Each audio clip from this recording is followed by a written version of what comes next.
One eternity later. So yun po, no? We're about to watch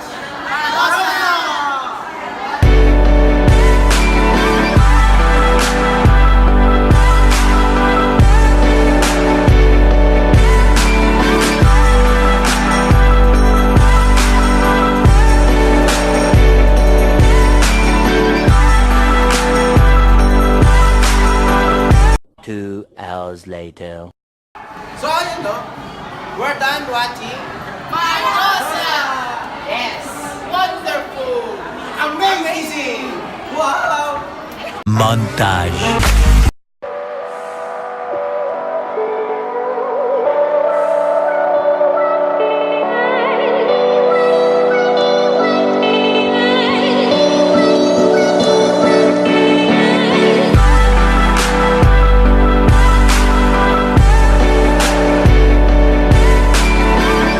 The next day. Hi everyone, I am Brina Livy Gonda I'm Ruela Marie Rupido. and we're about to tell you the movie review of the movie Marosa. Marosa, directed by the great Mr. Brillante Mendoza.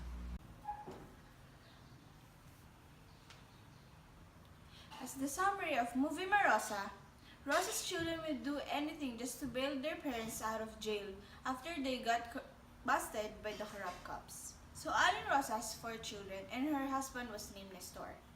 They own a small store in a poor area in Manila which they not only sell foods and snacks but also illegal drugs.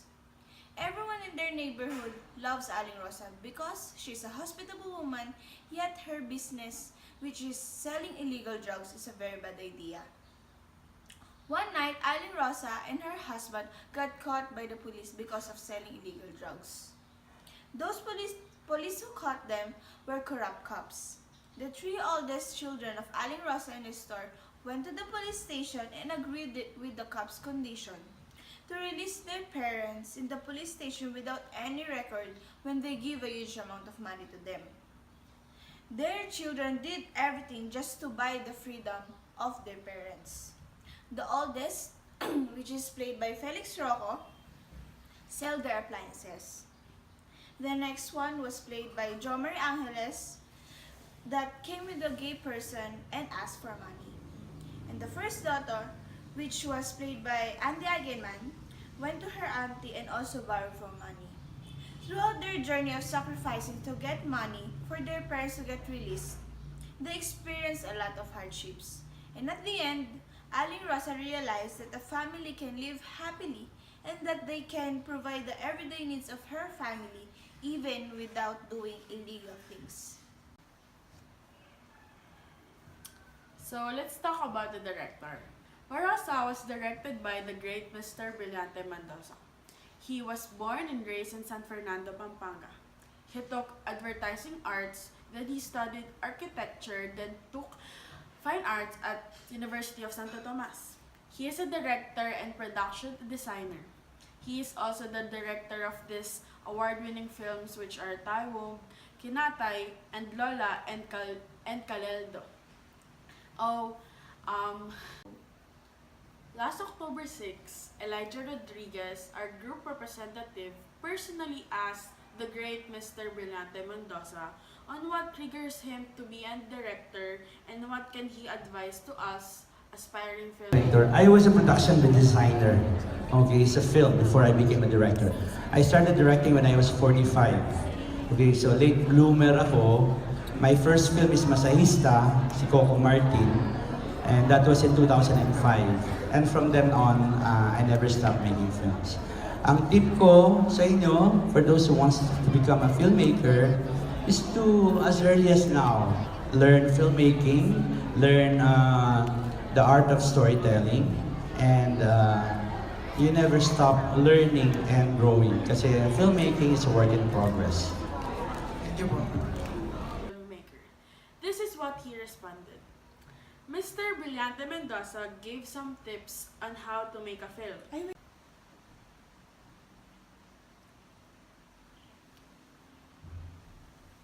So, this is the lead characters in the movie Marosa. Jacqueline Jose as Aling Rosa, and she is the lead character in the movie.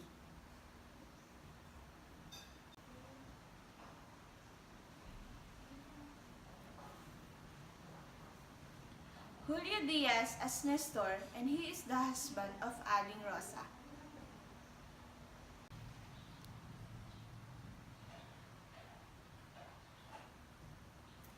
Next is Felix Rocco as Jackson, and he is the first child of Aling Rosa and Nestor.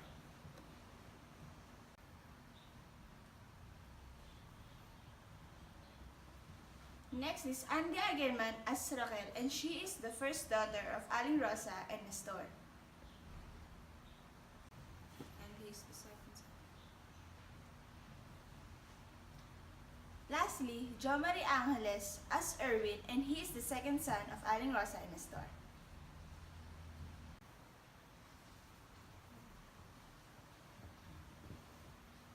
And these are the supporting actors in the movie Marosa.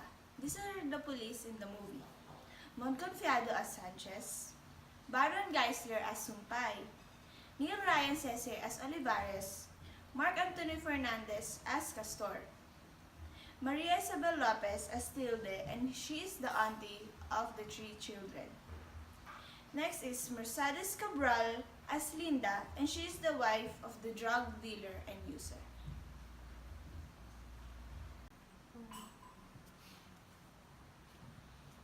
Moving on to the awards, last year, Marosa achieved a great achievement, which is Miss Jacqueline Jose won as a Best Actress in Cannes Film Festival.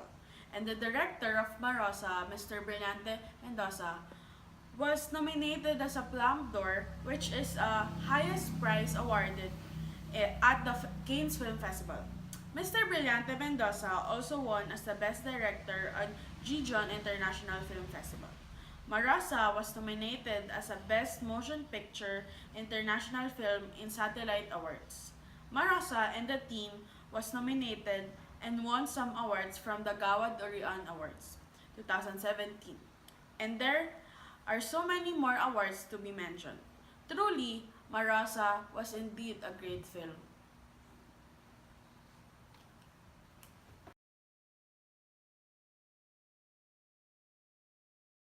Based on the movie Marosa, the society that we saw there was not a society which found good comfort for others.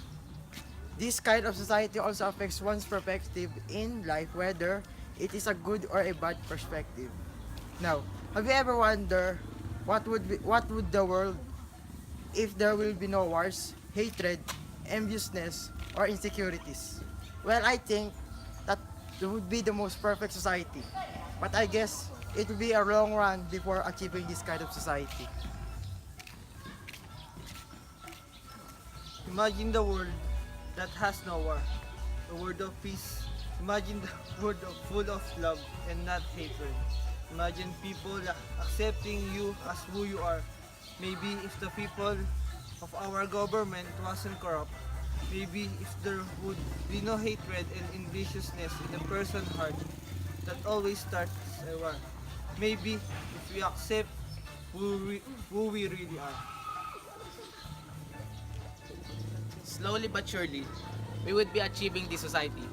We must not do the things that will give us temporary happiness or comfort that will soon could be the cause of our society's permanent scar or destruction. Let's not encourage the illegal things. Together, let's make our ideal ideas to reality. We should start accepting the people that surrounds us, accepting the fact that maybe some things aren't meant for us, and using potentials that God gave us. Maybe our economy will rise. Maybe, just maybe, our world would be perfect. Nice one! Good day! So today we're going to share you the percent composition and chemical composition of methamphetamine. But first, what is methamphetamine? It is a synthetic or semi-synthetic compound that stimulates the central nervous system. It is used medically in the form of crystalline hydrochloride, especially to treat attention deficit disorder and obesity, and that is often abused illicitly for its stimulant properties. According to William Hennigan, it is also a powerful addictive stimulant whose long-time consumers tend to suffer from paranoia, depression, hallucinations, and violent traits. This drug can also be called as Chalk, crystal, glass, ice, meth, speed, ina. And now, let's have first an overview. What does methamphetamine look like? It can come in different forms like tablets, powder, or crystals. The tablets are sometimes referred to as yaba, and the smokable crystals are often called as crystal meth or ice. Based from what we have researched, it is said that it could be taken depending on its form. It can be swallowed, snorted, or injected.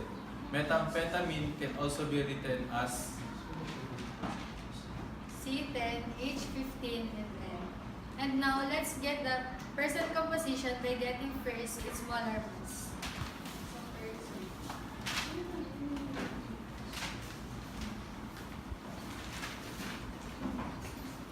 The atomic mass of carbon is 12.0107.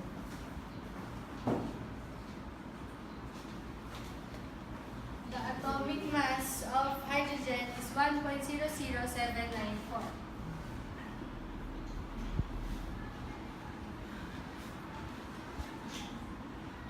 The atomic mass of nitrogen is 14.0067.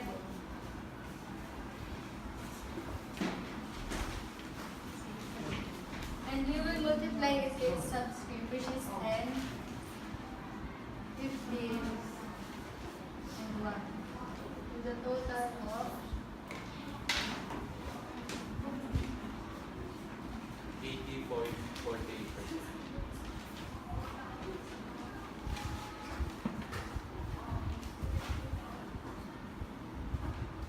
.1,100.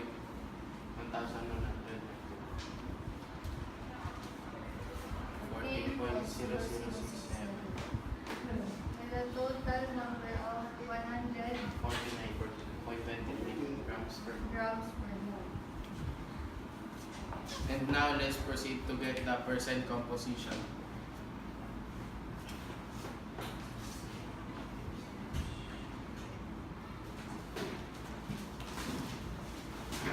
We need to divide the atomic mass of each element by their molar mass, then multiply it to 100.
With a total of 100% of C10H15 and